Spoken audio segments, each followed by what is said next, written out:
यमुना के पुलिन पर मेरे गोविंद पधारे अपनी मंडली के मध्य में, और मेरे प्रभु गेंद बल्ला खेलने लगे।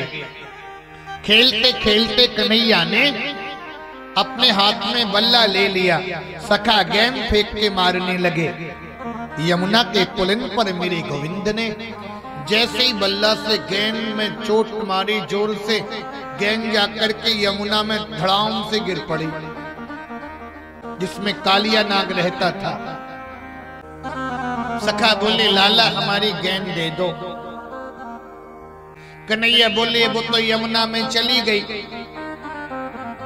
एक सखा बोलो चाहे जहां से दो, हमें तो अपनी गेंद चाहिए ही चाहिए, हम बाही गेंद लेंगे।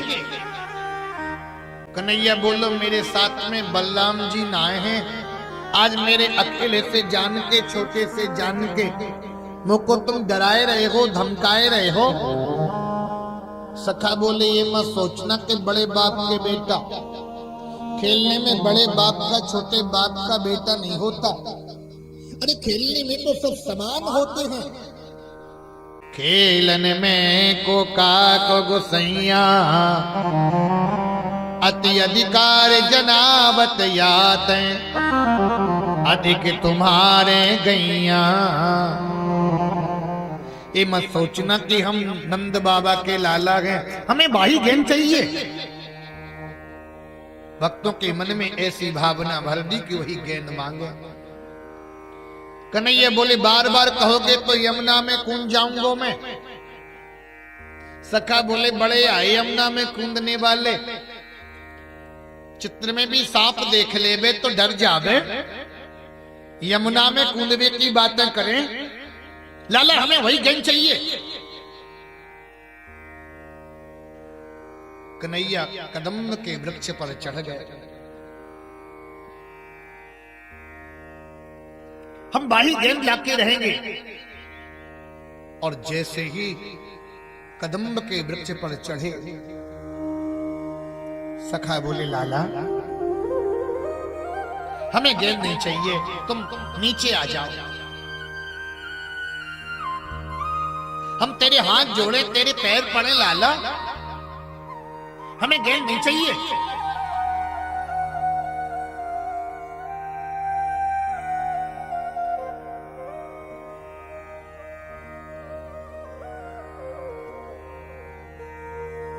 कन्हैया बोले हम बाही गेंद को लाके रहेंगे। अब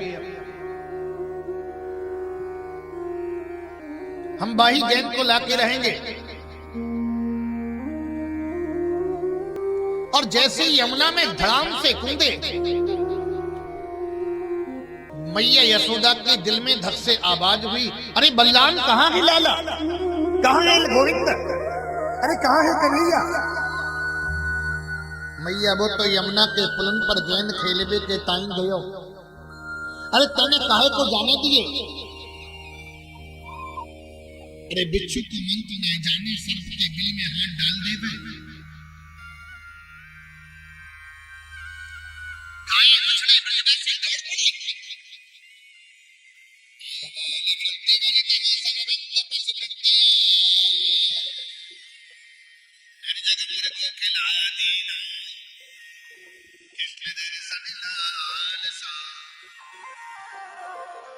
सारे ब्रजवासी दौड़ पड़े,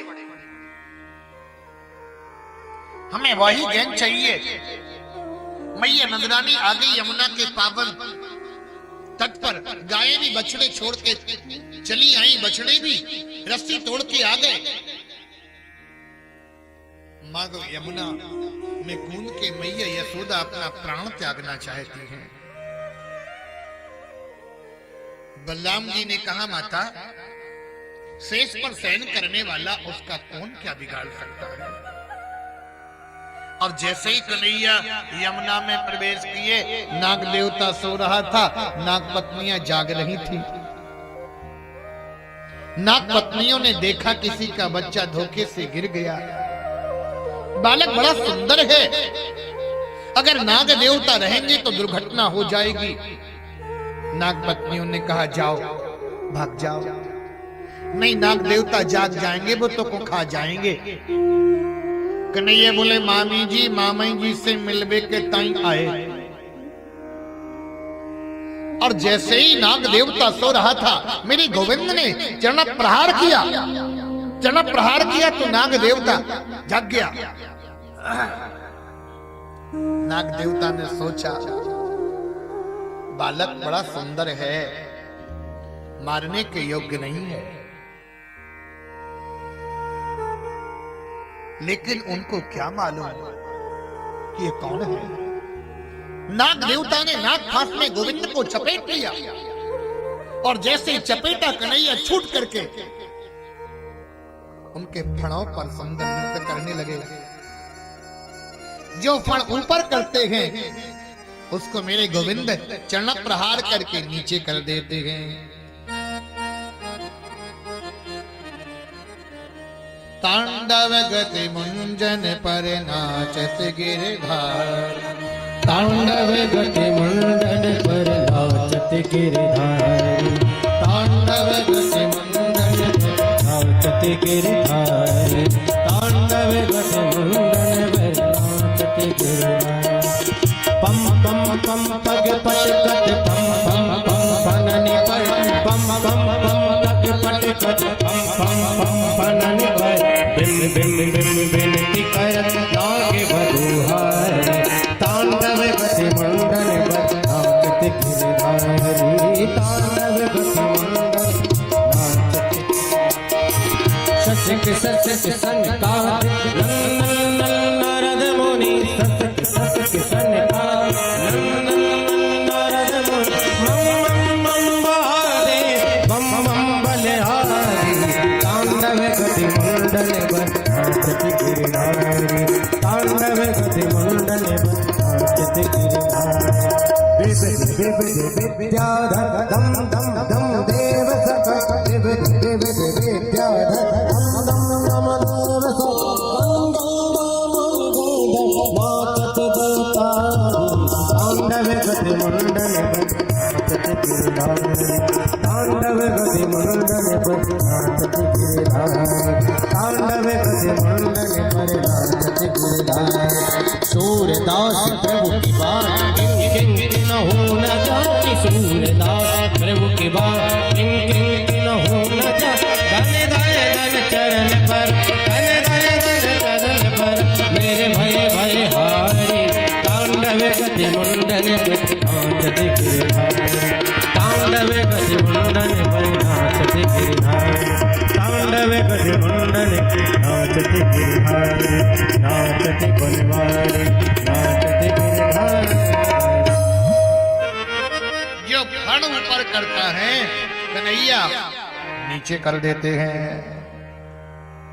अंत में थक गया, श्रमित हो गया। कन्हैया ने कहा तुम्हें यहां नहीं रहना चाहिए, तुम्हें रमणक द्वीप चला जाना चाहिए। नाग देवता ने कहा मैं गरुण के भय से यहां पर छिपा हूं, गरुण यहां श्राप के कारण आ नहीं सकता। प्रभु ने कहा अब तुम्हारा कोई बाल बांका नहीं करेगा, क्योंकि मेरे चरणों का चिन्ह तुम्हारे मस्तक पर अंकित हो गया। आज भी आप नागों को दर्शन करेंगे तो जो असली नाग होगा उसके मस्तक पर भगवान का चरण चिन्ह अंकित है। असली नाग देवता आन मानता है, सौगंध मानता है, बात मानता है। इंसान में नाग में यही अंतर है। दुष्ट आदमी व्यर्थ में परेशान करता है, अकारण बैर करता है, लेकिन जो नाग होता है वो अकारण बैर किसी से नहीं मानता है। नाग बदला तभी लेगा जब उसके साथ छेड़खानी करोगे, लेकिन दुष्ट व्यक्ति बिना छेड़खानी के भी आपको हमेशा डसने का प्रयास करेगा। यही दुष्ट में और नाग में अंतर है।